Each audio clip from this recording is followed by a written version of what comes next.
I do feel that there are some spiritual mandates on the church in election time. I'm not going to control your vote. I'm not going to ask you who you voted for, but I am, without waving a banner with some politician's name on it, I am going to exhort people. This is what's at stake. This is what. Here's the bigger picture. So in America, we have the privilege of having a representative government. So we, which I love better than straight democracy. Let's be clear. Yeah. So, you get straight democracy on Facebook in some ways, but we get if people even watch the Facebook anymore. But the representative government. So we have an opportunity to vote. How are you thinking through that vote, and then maybe the dialogue that we have with each other while we're holding positions? Because we've talked about this. Bethel has Democrats and Republicans and independents in it. So we're a little bit like, whenever an election year rolls around, we're like, all right, let's be good to each other. And sometimes we and sometimes we make mistakes, and sometimes we send sideways messages to each other we have to clean up. And so that's part of being family. And, if you're going to have a church of whatever, 6,000 adults or something, or more, 8,000, then you're going to have these sorts of things. What's on your heart? Well, I've been told that something like 25% of Christians vote. Okay, sure that's not fake news, Bill? Or just kidding. No, I don't know what to say. Your point is taken. A very low percentage, which means the righteous influence for values is not being expressed. And I'm going to call it a cop-out. The cop-out is, I only have one vote, and it really means very little. That's not true for a believer. Every act of obedience of a believer releases presence and power. There is no such thing as a single solitary act that is insignificant. We have to re-identify who we are and what our responsibility is. We've got a responsibility to pray. Don't tell me you pray for the government and then you don't vote. Your prayer is meaningless to me. Pray and act. There's prayer and obedience. And we have a responsibility as citizens. Vote values, not personalities. I'm not going to, I don't get up and tell people how to vote, but I hope that we teach a lot on what is important in the kingdom. And each party that's represented in any given election usually represents part of what we think is important. So that's why we have such divided interest within about a believers. They're not voting anti-Christ, they're voting for specific values. Yeah, well said. When you say vote values, you're like, some of the values, these are the ones I would die to protect or spend my life advancing, and other folks would be like, well, these are the ones I would die to protect and spend my life advancing. So I want to respect you for that reason, but I also want to be able to talk through, because I do feel that there are some spiritual mandates on the church in election time. I'm not going to control your vote. I'm not going to ask you who you voted for, but I am, without waving a banner with some politician's name on it, I am going to exhort people. This is what's at stake. This is here's the bigger picture. Because sometimes we as leaders get exposed to things behind the scenes where we know the cost of an election. I don't mean the financial cost. I mean the implications of an election, of a given politician, of whatever it might be, that we know because we've been exposed to things behind the scene that this is crucial. And so I'm going to do my best to encourage people to think through these things, value these things, but also to realize that a vote is important. It's an act of obedience.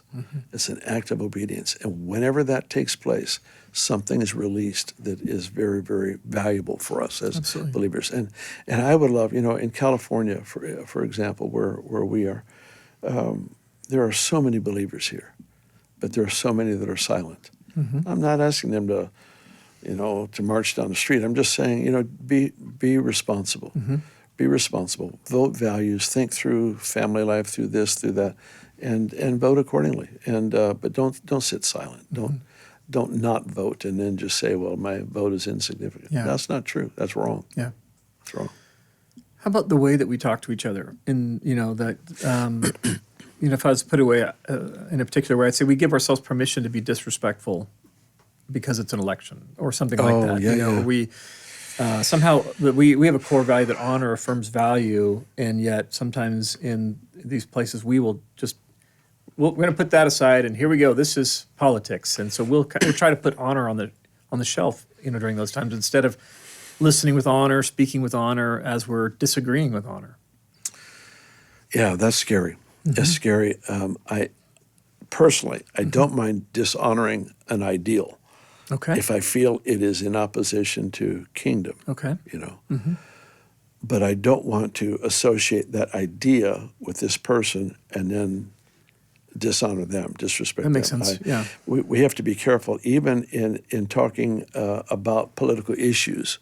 There are a lot of issues that are absolutely immoral. They're not gray. They're obviously evil. I have to be careful that when I address those things, that I'm not shooting at a politician, shooting at, spiritually speaking, verbally, I should say, a personality. Because our battle is not against flesh and blood. We can't reduce it to a issue of human nature. We've got to deal with these things on a much higher plane. And so that would be maybe speaking about a politician or somebody running for office. What's in your heart for the way we communicate to each other as Christians, or Christians with non-believers? Or well, I think you need to have relational equity. If you don't have relational equity with a person, don't pick the tough subject until you can develop it. Show them some honor and respect. Develop some sort of relational equity where you can say something that's more. There are certain people in our environment I won't say certain things to. They're 100% true, but I won't say it because it triggers them, and we don't have the relational equity. So I'm going. I imagine many people on Instagram or Facebook, we don't have that relational equity. That's interesting. All my Twitter followers, yes. Yeah, that's a cruel world. That's a very cruel world. So in some ways, would you have that same thing as realizing that you don't have relational equity with some of those folks that you're trying to communicate with, and that potentially is going to be costly? Yeah, I don't engage much. I've seen twice in all the years on Facebook, Instagram, many years, many posts. I've seen twice in all these years where a hard subject, somebody reacted and communication followed, and there was reconciliation or healing. I've seen it twice out of lots of episodes. Yeah, horrible things. Yeah. And it's just not worth it. Communication is rough anyway. And when you have it in a text, you don't have facial expression, you don't have tone of voice, you don't have body language, you don't have any of the things that maybe if you and I were having a hard conversation and I could see the sincerity in your eyes, it would make listening to a comment you have to make to me a lot easier. And that's just relationship. Text, Facebook, all that stuff doesn't happen. You just have people throwing out barbs that affirms the people who agree with you and drives away the people who don't. And it's just very little. Very little is accomplished. So I don't know. I try to go into that area less and less all the time. So occasionally I'll post something just to hopefully to make people think. People love cat videos, just so you... I don't. And I don't have any. Really? Yeah, I don't have any, so I won't be posting any. I still respect you. You still do, yeah. You probably haven't seen some of the cat videos. I've had the privilege of seeing them, so that could be part of the reason. That's true. That's true. I can promise you. All right, after this is over, I'll show you some. Oh, yeah, thanks.